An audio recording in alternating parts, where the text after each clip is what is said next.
자, 이번에는 박수현 의원이 준비한 판도라 열어보겠습니다. 자, 열어주세요. 판도라를 제가 이 오랜만에 출연을 해서 이게 어떻게 하는지를 잘 잊어버려서 네. 원고를 잊어버렸습니다. 괜찮습니다. 저희 또 괜찮죠? 기다려드리죠. 오늘 그 김재원 최고위원님이 지금 김문수 후보님 지지율에만 지금 관심이 있어서 제가 내는 문제를 잘 들으시기 바랍니다. 지금 집중해서. 연필로 적고 계세요. 적고 계십니까? 맞추시려고. 그게 아니라 지지율 지금 적고 있을 거예요. 아마. 오늘 제가 준비한 판도라는 네. 국민의힘의 진짜 관심사는 땡땡이 아니라 땡땡이다. 저는 비교적 쉬운 문제 냈죠. 예, 아주 쉬워요. 이것은 아주 쉬워요? 예, 제가 방금 말씀드렸잖아요. 네. 말씀도 하셨고 계속 뭐 단일화 이런 건데 사실 국민의힘이 진짜 관심사는 현 단계에서는 이재명이 아니라 즉 제명이 아니라 통합이다. 제명이 아니라 통합이다. 정답입니까? 물론 정답이죠.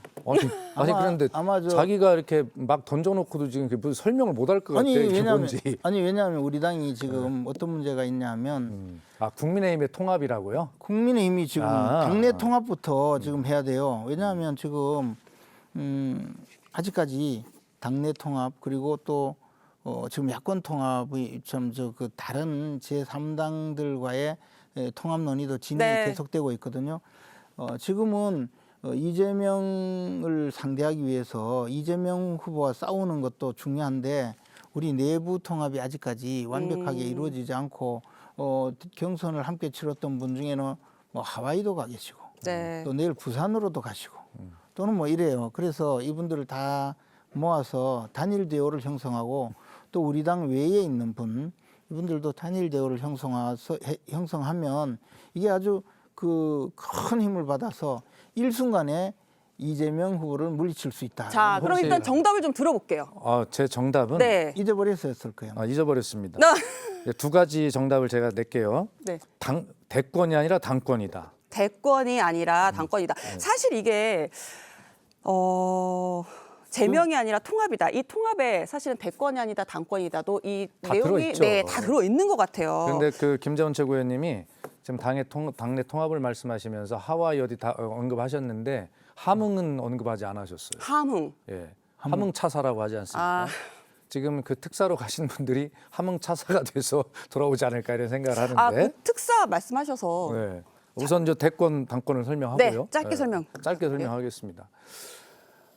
지금 국민의힘은 제가 볼 때는 아마 한동훈 후보도 이제 유세를 한다고 하고요. 네, 내일 한다고 합니다. 뭐 나오죠.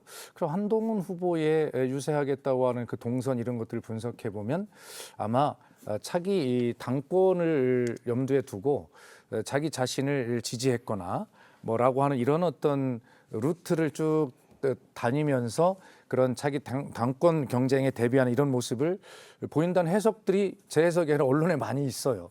그래서 이런 문제이고 또 우리 김재원 저 최고위원님만 해도 모처럼 김문수 후보님을 탁 꿰돌이고 성공을 시켰는데 아마 대구시장도 생각할 거고 차기에 그 대구시장 등 여러 가지 이제 본인의 앞날을 헤쳐가려면 당연히 당권파가 되어야 공천에 유리하지 않겠습니까?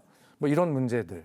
그다음에 지금 친윤이 왜 아직 윤석열 대통령과 이 인연을 스스로 절연하지 못하고 이렇게 있는가라고 하는 것은 비록 대선에는 질 가능성이 많지만 그러나 이 친윤이 이 당권만은 끝까지 갖고 가서 공천권을 지방선거에 행사하고 그리고 나서 윤석열 대통령이 다시 돌아올 기반을 잃지 않겠다라고 하는 이 당권에 몰입한 이 모습 이런 모습들로 해석되는 부분들이 너무 많이 있어요.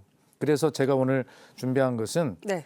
대권이 아니라 당권이다라고 하는 데에 오늘 판도라의 정답을 제가 제시합니다. 제가 이제 박수현 의원께서 네. 그 분석할 때 항상 그래도 참 명쾌하고 무릎을 치고 있는데 최근에 너무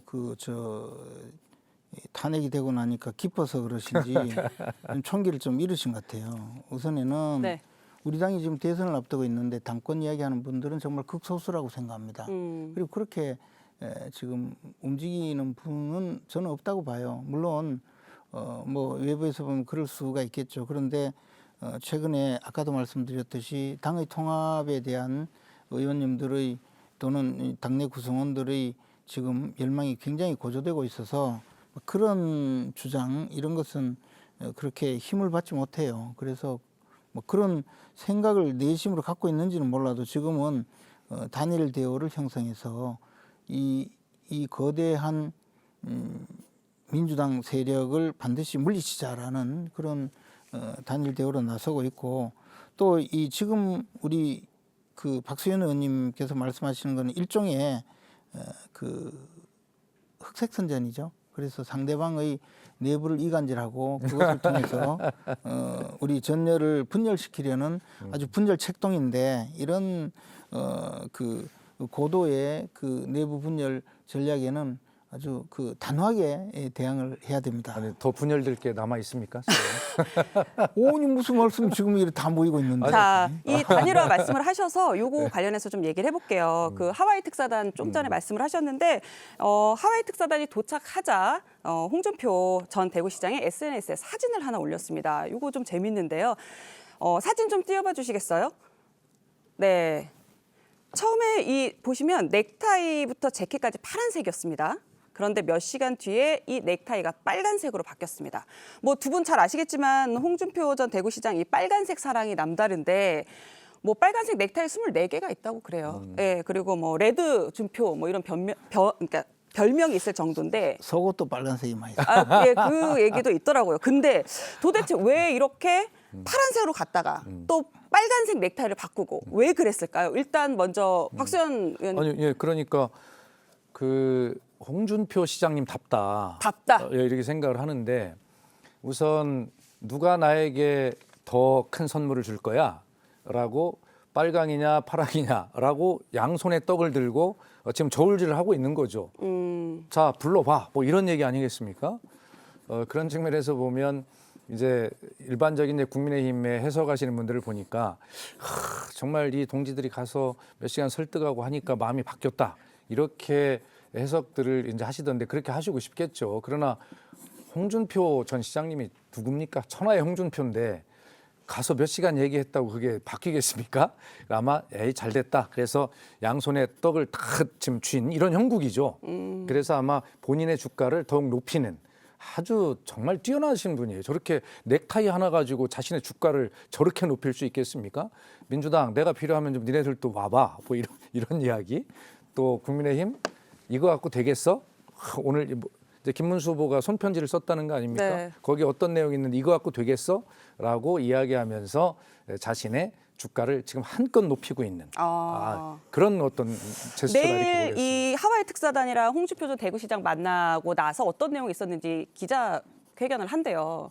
자, 뭐 소속 정당이시니까요. 어떤 내용이 있는지 좀 들으신 거 있으세요? 뭐 아직 들은 바는 없는데 지금 예측을 좀 해보신다. 만나서 네.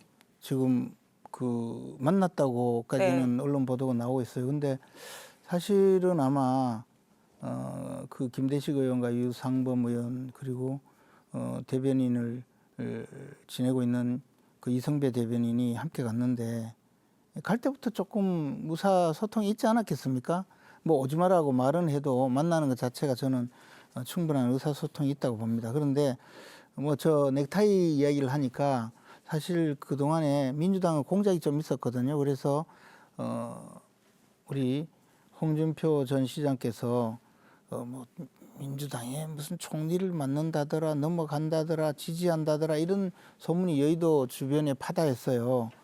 아마 또 이 홍준표 시장께서도 그런 소문을 들으셨을 겁니다. 근데 그때 비슷한 내용의 그 보도가 하나 있었어요. 잘 아시겠지만 우리 이병태 교수님이 이 보수 진영의 경제 정책이라든가 사회 문제에 굉장히 큰 통찰력을 가진 분인데, 이분이 홍준표 시장의 공약 총괄단장을 하면서 사실 보수적인 시각에서 경제 정책도 많이 만들어내고 상당히 통찰력 있는 정책 제시를 했는데, 이분이 이제 홍준표 시장이 이 경선에 탈락되고 난 다음에 민주당 이재명 후보 지지 선언을 하고 민주당으로 간다고 공개를 하고, 그분 페이스북에 보면 어머니와 모친과 그 부인이 다 말렸는데도 내가 가겠다 하고 이제 더 이상 페이스북도 그만 쓴다고 폐쇄까지 하고 그렇게 간다고 했는데, 민주당에서 과거에 무슨 민주당 공격하는 언사가 좀 있었다고 해서 입국 금지를 해버렸어요. 네. 그래서 이분이 이제 오도 가도 못하는 신세가 됐거든요. 아마 홍준표 시장께서도 만약에 민주당과의 어떤 관계를 조금 유지하려고 해서 민주당이 분명히 이렇게 크게 뒤통수를 칠 집단이라는 걸 잘 알기 때문에 가실 리가 없죠. 네. 그런데 이제 다만 뭐 좀 정치적으로 오랜 동안 우리 당에 머물면서 당내 경선에 2번 실패하고 하는 이 과정에 좀 섭섭한 마음을 표현을 한 것인데 그것을 뭐 정치적인 호사가들이 이제 그렇게 만든 거다 생각을 합니다. 저 이게 생방송이라 일단 박수현 의원님께 마지막 발언 기회 드리고 마무리를 해야 될 것 같아요. 저희가 20초 정도 있어요. 아, 그렇습니까?